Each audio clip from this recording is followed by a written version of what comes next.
আমি আসামির সাথে কথা বলেছি, আসামি আমাকেও বলেছে যে সে নির্দোষ। ভেজাল সোয়াপের ভিতরে তো বীজের উপস্থিতি শনাক্ত হয়নি। আসামি নির্দোষ হলে বাসা থেকে কেন গ্রিল কেটে পালালেন? আপনাদের আর্গুমেন্টটা কি? আসসালামু আলাইকুম ভিউয়ার্স, দেশ ও দেশের বাহির থেকে যারা আমার ভিডিওটি প্লে করেছেন জানাচ্ছি আন্তরিক শুভেচ্ছা ও অভিনন্দন। আশা করি সবাই ভালো আছেন, সুস্থ আছেন, আলহামদুলিল্লাহ। তো ভিউয়ার্স, রাজধানী পল্লবীতে রামিসা হত্যাকে কেন্দ্র করে এবার একের পর এক চাঞ্চল্যকর তথ্য দিচ্ছে সেই ধর্ষক সোহেল। তাকে আদালতে জিজ্ঞাসাবাদ ও রিমান্ডের ভিত্তিতে এবার নতুন করে কিছু তথ্য পাওয়া যাচ্ছে, যা শুনলে আপনারা চমকে যাবেন দর্শক। শুধু তাই নয়, এই রামিসার ডিএনএ টেস্টকে কেন্দ্র করেও ডাক্তারদের ভেতরে ব্যাপক কারচুপি। এই আসামিকে বাঁচাতেই কি আসলে ডিএনএর ভিতরে এমন গরমিল করা হয়েছে? আমরা একটু বিস্তারিত তথ্য জানবো আজকে রামিসার যে এই আদালতের রায়ে কি স্বীকার জবানবন্দি দিচ্ছে এই ধর্ষক সোহেল, এবং ডিএনএ টেস্টে কেন কারচুপি করা হচ্ছে, কাকে বাঁচানোর জন্য, নতুন করে এই ডলার নামক ব্যক্তিকে কেন ইনভলভ করা হলো, বিস্তারিত আপডেট জানবো রিপোর্টে। সো ভিডিওতে যাওয়ার আগে ছোট রিকোয়েস্ট করবো, যারা চ্যানেলটি সাবস্ক্রাইব করেননি সকল আপডেট সবার আগে জানতে অবশ্যই চ্যানেলটি সাবস্ক্রাইব করে পাশে রাখবেন। দর্শক আসুন, আমি আসামির সাথে কথা বলেছি, আসামি আমাকেও বলেছে যে সে নির্দোষ। ভেজাল সোয়াপের ভিতরে তো বীজের উপস্থিতি শনাক্ত হয়নি। আসামি নির্দোষ হলে বাসা থেকে কেন গ্রিল কেটে পালালেন? আপনাদের আর্গুমেন্টটা কি ছিল? আপনাদের আমাদের আর্গুমেন্ট হলো যেহেতু এটা দর্শক মামলা এবং যেহেতু দর্শক অভিযোগ আনা হয়েছে যে তার যে ডিএনএ টেস্ট, আসামির যে ভিকটিমের যে ভেজাল সোয়াপের ভিতরে তো বীজের উপস্থিতি শনাক্ত হয়নি।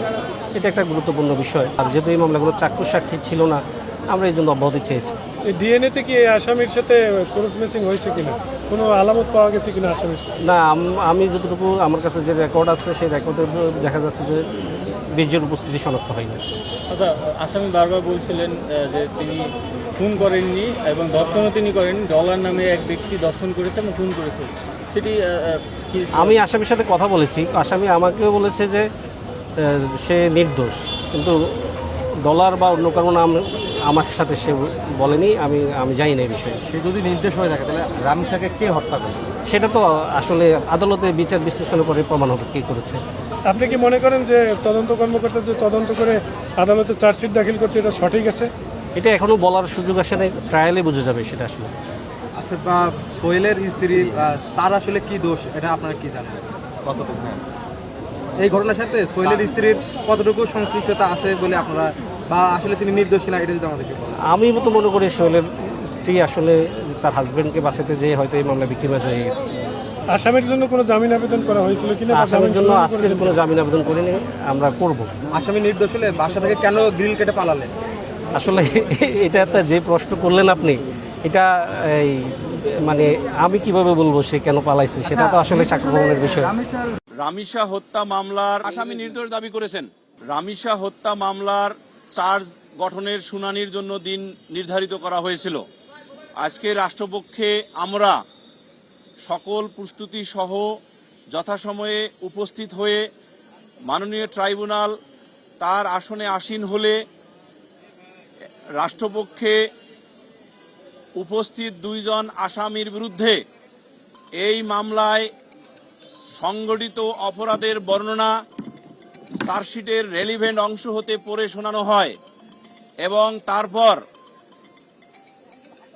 ইনকোয়েস্ট রিপোর্ট বা সুরতহাল রিপোর্টে উল্লেখিত সময় উল্লেখ সহ এই মামলার আসামিদ্বয়ের বিরুদ্ধে, অর্থাৎ 1 নম্বর আসামি মোহাম্মদ সোহেল রানার বিরুদ্ধে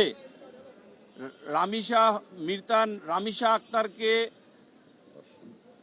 তাদের ফ্ল্যাটে, আসামিদ্বয়ের বসবাস করা ফ্ল্যাটে নিয়ে গিয়ে তাদের বসবাস করা ফ্ল্যাটের বাথরুমের ভিতর ধর্ষণ করে হত্যাকাণ্ড ঘটান এবং তার পরবর্তীতে তার মাথা দেহ থেকে আলাদা করে কেটে বালতিতে রাখেন, একই সাথে তার 2 হাত দেহ থেকে আলাদা করেন এবং অন্যান্য অঙ্গে ছোরা দিয়ে ক্ষত বিক্ষত করে বিভিন্ন আলামত পানি দিয়ে ধৌত করে নষ্ট করেন।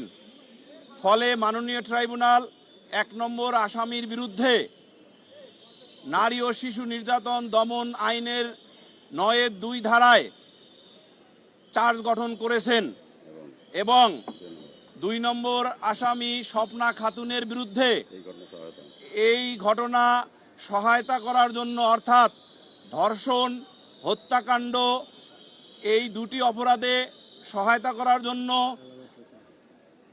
নারী ও শিশু নির্যাতন দমন আইনের 9(2) এর সাথে পঠিতব্য 30 ধারার অধীনে চার্জ গঠন করেছেন। একই সাথে বিভিন্ন আলামত ধৌত করে বিনষ্ট করা এবং আসামিকে জানালার গ্রিল ভেঙে পালিয়ে যেতে সহায়তার কারণে পেনাল কোডের 201 ধারার অধীনে উপরোক্ত অর্থাৎ আগের দুটো ধারার সহিত এই 201 ধারাতেই চার্জ গঠন করা হয়। অর্থাৎ স্বপ্না খাতুনের বিরুদ্ধে নারী ও শিশু নির্যাতন দমন আইনের 9(2), 30 এবং পেনাল কোডের 201 ধারায় চার্জ গঠন করেছেন এবং এরপরে মাননীয় ট্রাইব্যুনালে নারী ও শিশু নির্যাতন দমন আইন 2000-এর 20-এর উপধারা 2 সাবমিশন আকারে পড়ে শোনায় যে আমরা পড়ে শোনাই এই বলে যে এই আইনের এই বাধ্যবাধকতায় বলা আছে যে বিচার কার্য শুরু হইলে একটানা প্রতি কার্যদিবসে বিচার কার্য সম্পন্ন করাইবার জন্য পরিচালিত করতে হবে। তখন মাননীয় ট্রাইব্যুনাল এই সাবমিশনে সন্তুষ্ট হয়ে আগামীকাল রাষ্ট্রপক্ষে সাক্ষী উপস্থাপনের জন্য নির্দেশ দিয়েছেন সংশ্লিষ্ট কর্তৃপক্ষকে এবং একই সাথে আগামীকাল থেকে এই মামলার সাক্ষ্য গ্রহণ প্রক্রিয়া একটানা চলিতে থাকিবে। সেটা হলো যে 9(2) ধারায় সাজা হলো মৃত্যুদণ্ড অথবা সশ্রম যাবজ্জীবন কারাদণ্ড এবং একই সাথে 30 ধারাতেও তাই মৃত্যুদণ্ড অথবা যাবজ্জীবন কারাদণ্ড সশ্রম এই হলো উক্ত আইন দুটিতে সাজার পরিমাণ। আর এই বিষয়টা আসলে সাক্ষ্য প্রমাণ শেষে মাননীয় ট্রাইব্যুনাল সবকিছু বিবেচনা করে এই বিষয়ে উনি রায় দিবেন। সেই বিষয়ে আমাদের এখন মন্তব্য এর বেশি করার আর কোনো এখতিয়ার নাই। স্ক্রিনে আমরা সে সম্পর্কে বিস্তারিত জানলাম। এই বিষয়ে আপনাদের মতামত কমেন্টে জানান। কেউ ভিডিওটি স্কিপ করবেন না। রামিসা ইস্যুটাকে বাংলাদেশকে যেন এখনো প্রকম্পিত, বারবার যেন অবাক করে দিচ্ছে এক একটি তথ্য। কখনো দিচ্ছে সেই আসামি সোহেলের তথ্য, কখনো ডিএনএর কথা। এদিকে পরিবার থেকে যে তথ্যগুলো আসছে সবকিছু তিন রকম হওয়ার কারণে প্রশাসন এখন ব্যাপক এক গরমিল পরিস্থিতিতে। আমরা আরো বিস্তারিত স্পষ্ট তথ্য জানবো এই রিপোর্টে। ডলার নামে লোক আছে, কিন্তু ডলার যে এর সাথে সম্পৃক্ত, এর সাথে জড়িত, এটা কিন্তু আমরা আগে পরে পাইনি। এলাকায় ডলার নামে আছে একজন, কিন্তু ওনার তো সম্পৃক্ত আমরা পাইনি গেছে সেই জায়গায়। যে কাজ করতো ওই ডলারও অটো চালাইতো, ওই অটো চালায়, ওইখানে ঠিকঠাক করে, এই হিসাবে পরিচিত থাকতেই পারে। বুঝছেন, ওনার সম্পৃক্ততা পাইনি কি আমরা সেই জায়গায় যখন পালাই গেছে, ওই যে পাশের বাড়ির ও চোর করে কিন্তু চিলাইছে। চিলানোর সময় একজন আবার ভিডিও করে রাখছে উনি, সেই ভিডিও তো আপনাদের হাতে গেছে। একজনই পালাইছে এবং ওই সোহেল নামের ওই পোলাটাই পালাইছে, আর অন্য কোনো দ্বিতীয় ব্যক্তি পালাইতে দেখে না কেউ সেখানে। বুঝছেন, এখন এটা মনে করেন ও হয়তোবা বিভিন্ন জনের জড়াইয়া এটার জিনিসটা করতে চেষ্টা করতেছে। এটাই আমাদের বিশ্বাস আছে আমাদের বাইতে, কিন্তু এই ঘটনা যে হইল তখন আমরা এটার কোনো অস্তিত্ব পাই নাই, বা ওই যে ভিডিও ফুটেজ যে পলাই গেছে ওইখানেও কাউরে দেখা যায় নাই। আমার মনে হয় ওই যে কেসটারে সময় ক্ষেপণ করার জন্য বিভিন্ন মানুষের জড়ায় আরোই করতেছে। কি ওই যে গ্যারেজে কাজ করতো, ওই ডলারও অটো চালাইতো, কদিন ধরে অটো চালায়, ওর ভাইয়েরই অটো আছে, ওই অটো চালায়, ওইখানে ঠিকঠাক করে, এই হিসাবে পরিচিত থাকতেই পারে, ওর ডলার নামে লোক আছে, কিন্তু ডলার যে এর সাথে সম্পৃক্ত, এর সাথে জড়িত, এটা কিন্তু আমরা আগে পরে পাইনি। এখন সে যদি বাঁচার কারণে, বাঁচার তাগিদে যদি অন্যজনকে জড়ায়, এটা তো আর আমরা জানি না বা বলতেও পারি না। সে বাঁচার তাগিদে বলতেও পারে।